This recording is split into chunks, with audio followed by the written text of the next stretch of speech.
Hey, everybody. I managed to get my hands on the original interview done with the Chapins, and it was done with a local reporter. Let's get into it.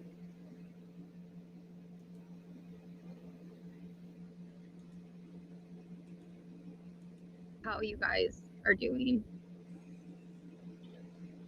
That's a tough That question. is a tough question.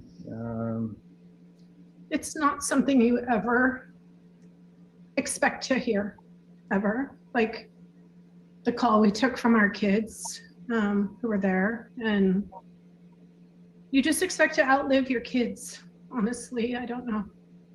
We're just trying to process it. It's not a call that you think that you're going to have to speak with the funeral home directors and the FBI and have it hit national news. I mean, we're more concerned, Ethan was a triplet, and that's a big thing. There's a couple of things. Ethan was a triplet, and that's the most important thing for us because we have these other two kids that are very impacted by this, and they need to be lifted up and cared for. And I think the other thing that's important to us is the reason why we've agreed to do this is, number one, you're local. And number two, it's important for us to get Ethan's story out. We don't really want anybody else representing him. And it's hard to have people speaking on his behalf. So we think it's best for us to do this. And you did say, of course, that he was a triplet, and looking through the pictures he sent, like you said, they seem to be always together. I mean, did they all go to high school and then college together also? Yep. Elementary, Yep. high school, everything, college, they all went to the same university. Yeah, I mean, everything. We travel, we play, we hike, everything we do is all of us. See, what I'd like to know is after Ethan was unalived, why would they send their other two children back to the U of I? Why would they send back Hunter Chapin and Maisie Chapin? Couldn't they have sent them to a different college instead of the one where their sibling got murdered at? Us together. I mean, we're a pretty tight family. Did you say that they were the ones that called you about this happening?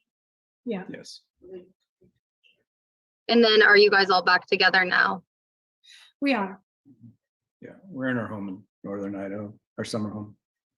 We're going to be here for a couple days just to regroup a little. Yeah. And can you just tell me a little bit about Ethan? I think I was told he was very athletic. I think he played basketball and tennis or basketball. Just tell me a little about his interests. What did Ethan like to do? Anything. You name it, he played it, literally. Yeah. I think we just watched a thing from the university, spike ball champion, volleyball champion. I mean, right? I mean, he just literally would play and do anything. He played club soccer for years. We traveled, all of our kids are athletic, and we traveled every weekend, and he was involved in anything. He just literally, he was, I don't know. He just loved to play everything. He did. He loved sports. I mean, our love language with him was sports. Like, I literally watched, I follow like NFL football so that I can literally have a conversation with Ethan, because I could, send him a text message, and, that was I don't know, just everything. I don't know, that and country music. I mean, yeah. He's funny. He literally, we were trying to have a conversation really quickly about our favorite memory. We can't come up with one. I mean, he literally lit up every room, everybody. He was friend to all.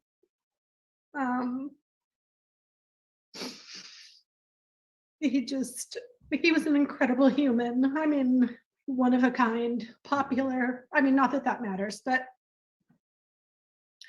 I don't know. I think we believe that if you literally asked anybody in his life, anybody, they would tell you the same exact thing. I mean, I just got an email from his counselor at college, and he was just said, I love that kid the minute I met him. He literally walked in my office last week, and it was just simply to say hi. He had a huge smile, the whole, like, you know, the feeling inside of the office changed just because he walked in.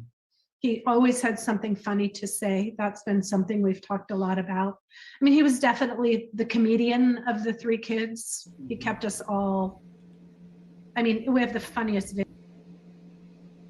Ethan was a genuine person, and he will be missed, not only by his parents, but by his friends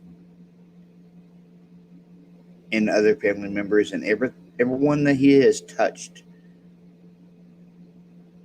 with his smile, with his quirkiness.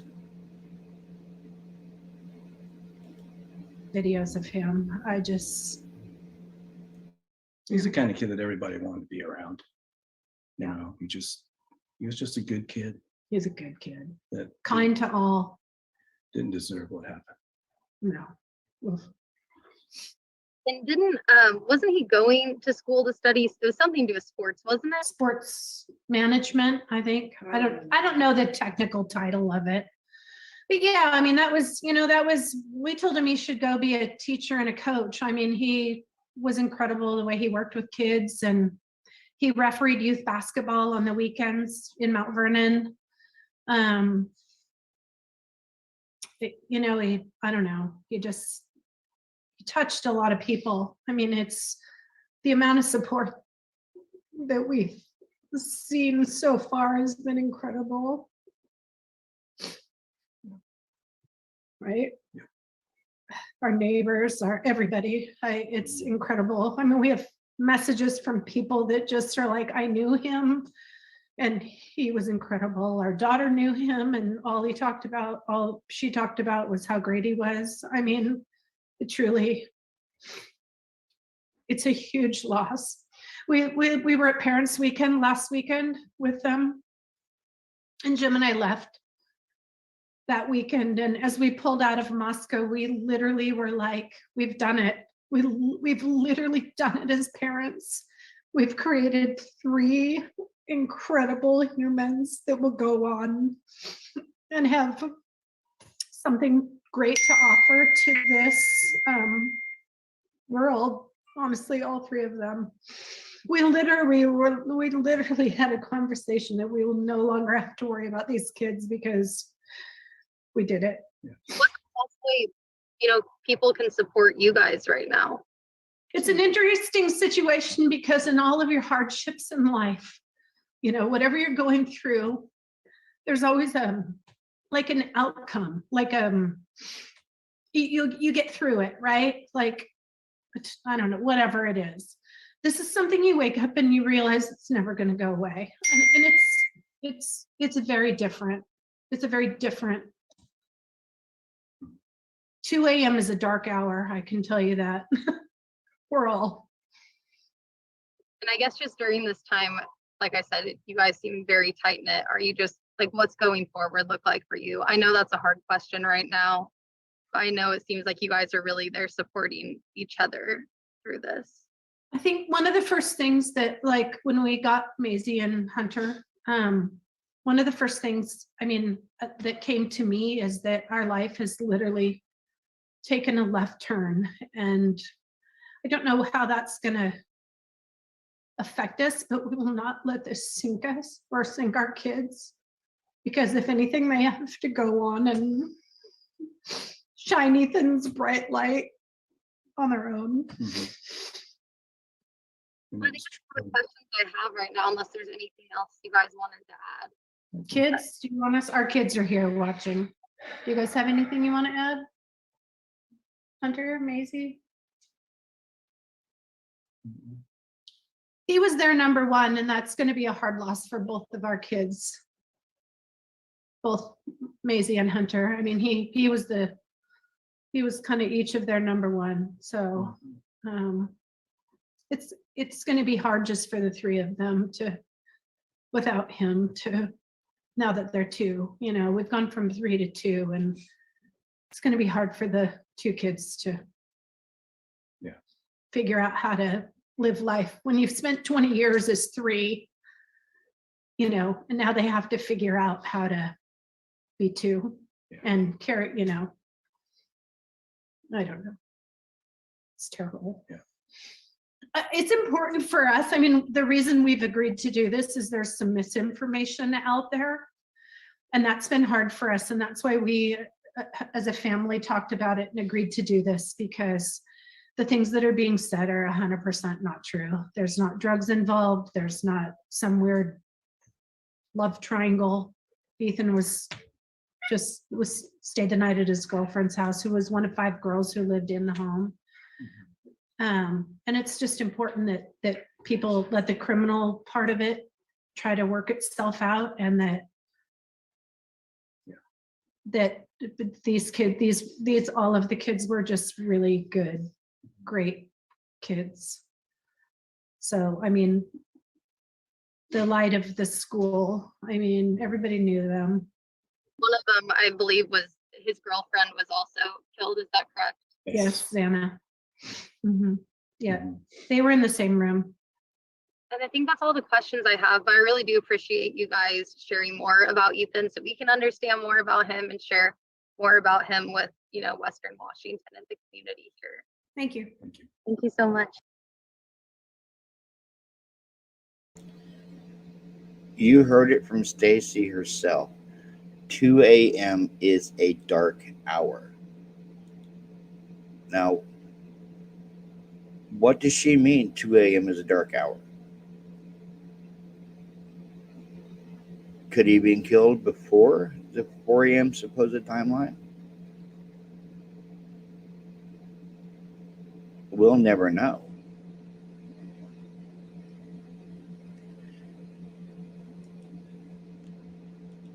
Just like the supposed vandal alert. Moscow PD is investigating a homicide on King Road near campus. Suspect is not known at this time. Stay away from the area and shelter in place. But 3 hours later, they lifted the shelter in place.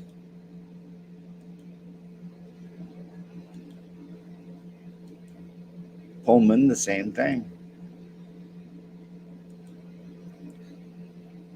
The Moscow, Idaho Police Department is conducting an investigation of a homicide that occurred adjacent to the University of Idaho campus. At this time, we are not aware of any threat to WSU Pullman campus community. So how do they know there's no threat if no killer has been found?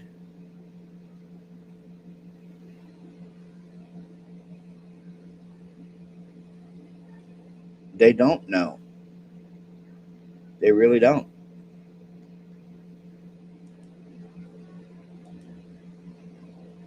And why was Bill Thompson on the scene? He's a prosecutor. He's not a police officer. But yet he was on the scene immediately.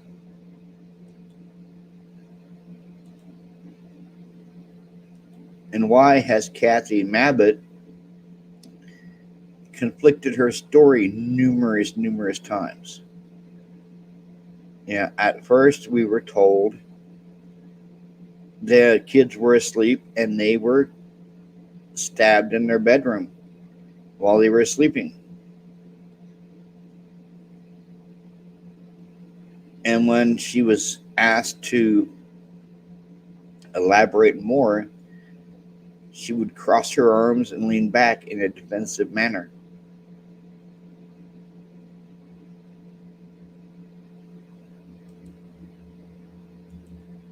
North Idaho, where 4 University of Idaho students were found dead in an off-campus house yesterday morning.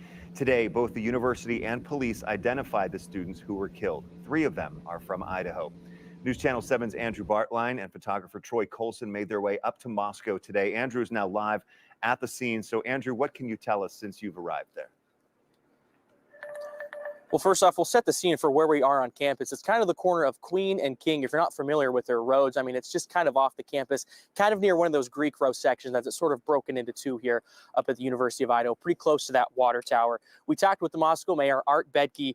He tells us that it's just the start of an investigation. He tells us that this scene is complex. It's going to take time to work through. He said the Idaho State Police is going to be bringing up a mobile unit to the area as well to sort of sort through this more complex crime scene, he says. He says there's no ongoing threat at the time. Wanted to make that clear and echo what we've heard from police, but there is no suspect. There's nobody in custody right now in relation to this. Now, this quote that's going around, a crime of passion that has been seen in several media outlets published, he clarified that to us. The mayor is not saying it is a crime of passion. He says it could be a crime of passion. He also clarified that it could have been a burglary gone wrong. There's a couple different options right now, but again, complex scene, working through it to find out. Now, we'll show you what some video of this looks like earlier today as you're looking around at this area. The tape is still up. As Doug said, 4 students dead.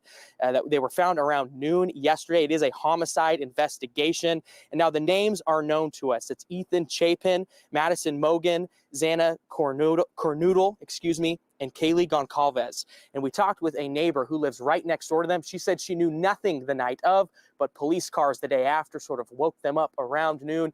And now she says her and all of her roommates and people on this block are going home early for Thanksgiving break. A lot of people left last night, and then we were like, I know we were like one of the only ones who like actually stayed here last night.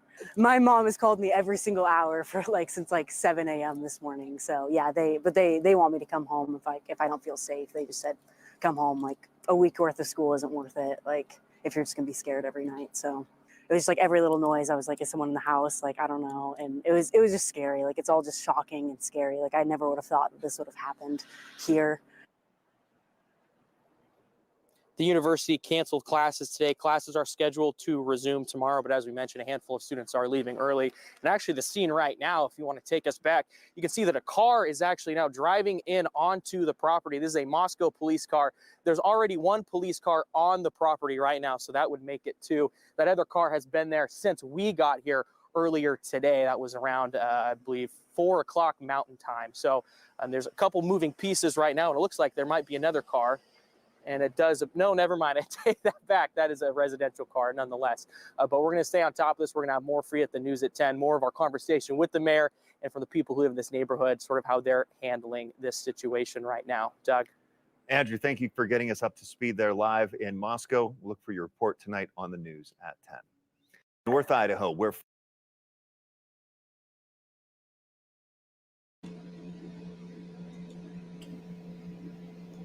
Okay, now you guys have seen that.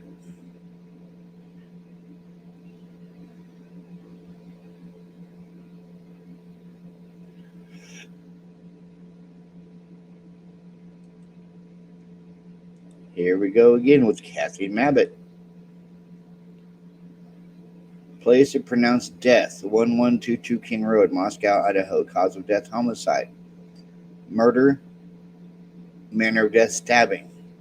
Kathy Mabbitt, Latah County Coroner. Now, I heard something, and I know it's false, and it came from everybody's favorite hater, Nancy Grace. Nancy Grace and her quote-unquote experts stated that the autopsies took place in Boise. But we all know they didn't take place in Boise. They took place in Spokane. There's another mainstream media narrative that they're trying to push by saying that the autopsies took place in Boise. And we all know they didn't take place in Boise. We all know they took place in Spokane. Just like, why is there only 117 pieces of evidence between all the kids totaled? 117.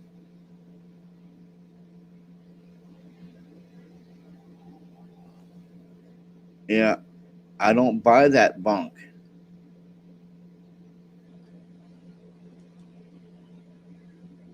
I knew them. Ethan was always in our house. Dana was a good friend before Ethan even came up. But that's all I really want to talk about right now because I actually have class here in like 15 minutes. Sigma Chi President Reed Offson says the fraternity is cooperating with the investigation. The fraternity is about half a block from the house where the murders happened. Does anyone know where they were during that timeline? Like, there's still this big chunk where... As of right now, we've told Moscow PD, Idaho State Police, and the FBI all we know. We're kind of leaving it up to them to piece it together. Obviously, we don't have the utilities or resources to do it on our own, so we're just putting full faith in the officers and in the detectives doing it. But that's all I really know right now. Are there any cameras around? Not on the property. Moscow police say they are investigating the time frame between 9 p.m. the night before the murders on November 12th and 1:45 a.m. when Ethan and Xana were believed to be at the Sigma Chi house. Meanwhile, detectives are not commenting on whether or not they are making significant progress in the case, only saying they have no suspects identified and will not release information at the risk of compromising the investigation. Police zero in on frat house where 2 of the slain Idaho students went. And we have learned that starting tomorrow, police will go into the house behind me, which is still a crime scene, and start removing some of the personal items that belong to the victims. They say they want to return those items to the families. Nicole. It just feels like everything was rushed. It was an active crime scene, and they want to remove everything pertaining to the victims and return them to the victim's family. But yet you have Christy Gonzalez stating that it hurt her heart knowing that her daughter, Kaylee, was reduced to bedroom number 2.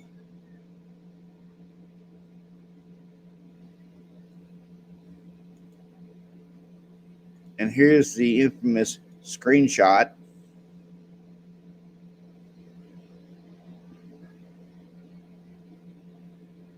Which I think that's a photoshopped picture.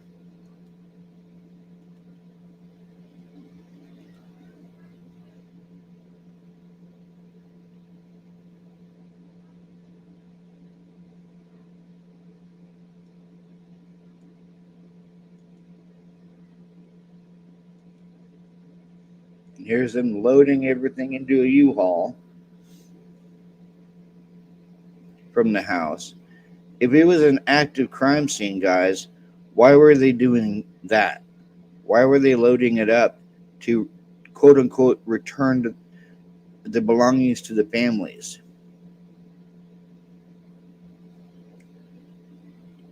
I thought it was an active crime scene.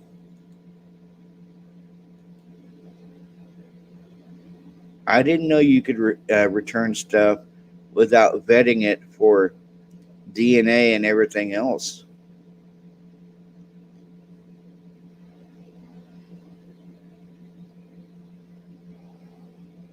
And I do have a picture of one of the tables, which looks like it has blood on it. Okay.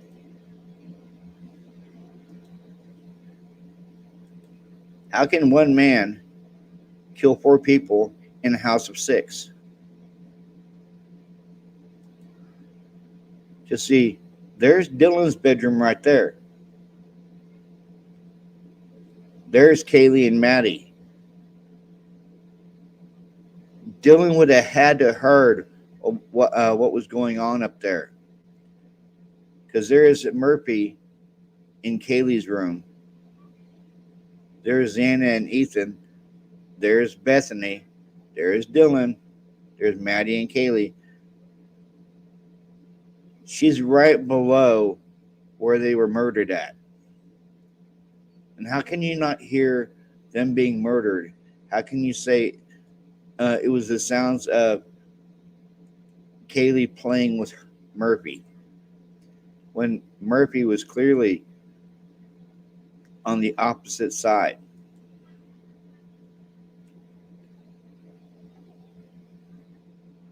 The stuff that Dylan tells just don't add up. It really don't, guys. It don't add up.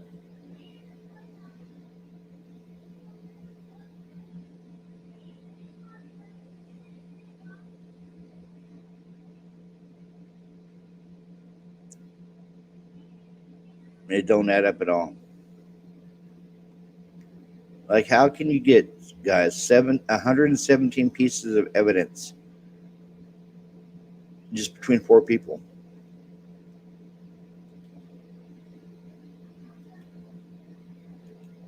And why wasn't these solo cups checked for DNA?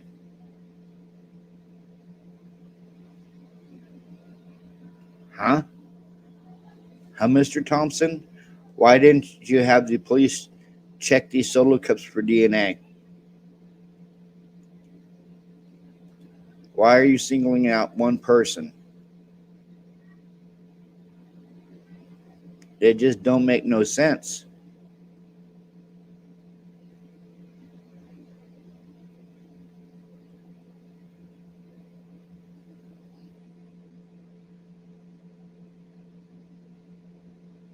And why are they so quick?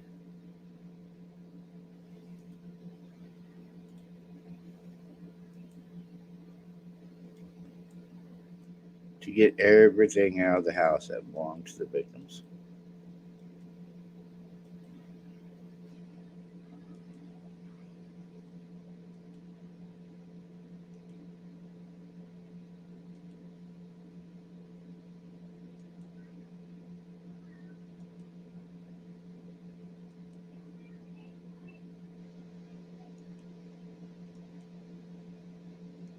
They just don't add up.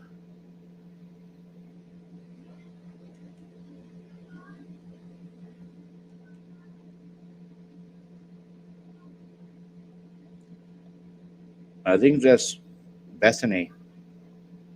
Beth.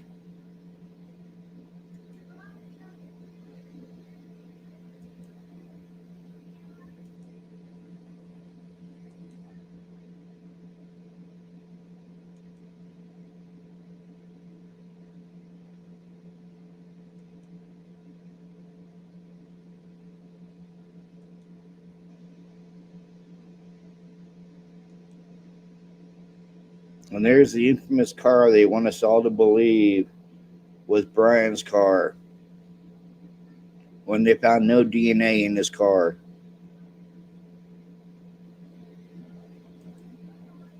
But like always, guys, like, comment, subscribe to my channel, share my channel, hit that bell notification for any new uploads. And once you go check out my Patreon page, I'm going to start putting videos on that as well. You guys have a good Monday and peace out.